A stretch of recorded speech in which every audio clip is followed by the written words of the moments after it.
I was going over some of the comments on my videos this morning. I had someone comment how that this lawsuit against Barack Obama and his birth certificate is so ridiculous because this has already been proven by Obama's FightTheSmears.com and so many other articles that support Barack Obama, that this whole idea that there's a lawsuit against Obama over his birth certificate is entirely a hoax. And the quote came to mind, "There's a sucker born every minute." And I was musing over the power of the media, power that the media uses to keep the average Joe totally in the dark. I thought for sure that this quote came from P.T. Barnum, "There's a sucker born every minute." Well, it turned out that even though it's often applied to him, it was spoken by someone else. But I came across this story. I thought it was quite interesting. I thought it was quite illustrative of the power of the media and thought I would share it with you. Back in the 1800s, there was a man named George Hull from Binghamton, New York,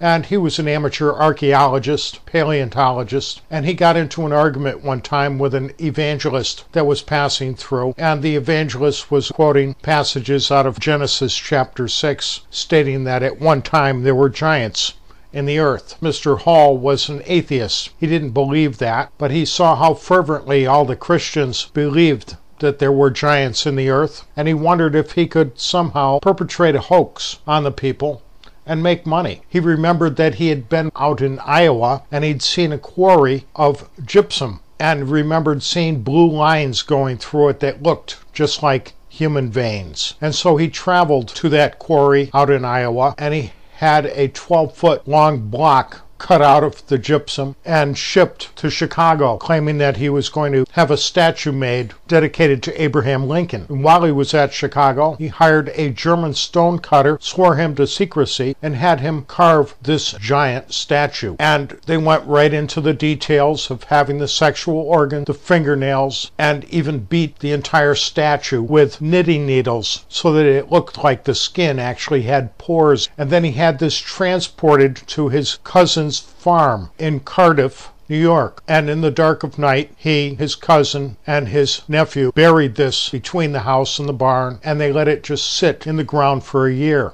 Well, a year later, someone found some large bones not too far from their location, and so he figured the time was right, and so they hired a couple of men to dig a well right in the spot where they had buried the statue. And of course, these men digging the well discovered this stone giant and thought it was a petrified human being. So they uncovered it and they set up a tent, and the news started circulating of what they had found, and they were charging 25 cents a peek.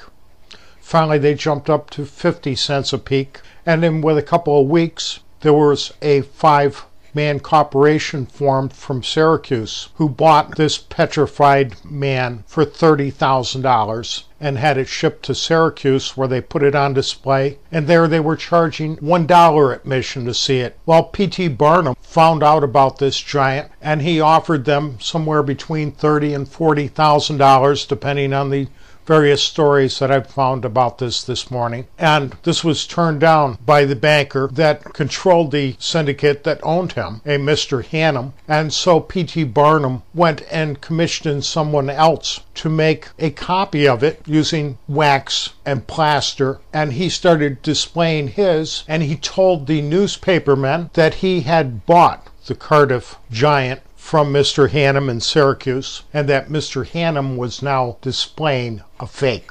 Well, the news traveled around the country that P.T. Barnum had the real one, and people were flocking to see P.T. Barnum's fake of the fake, and so Mr. Hannum proclaimed, "A sucker is born every minute." He eventually tried to sue P.T. Barnum in court. And at this time, there's two various stories. One is that the original maker of the statue, Mr. Hall, came forward and admitted that it was all just a hoax. And it's also stated in some article that the judge himself said, "Why don't we ask the statue to speak?" So you can see the power of the media and how so many people can be easily misled by the media, thinking one was real and one was fake, when in actuality they were both fakes. Thanks for listening.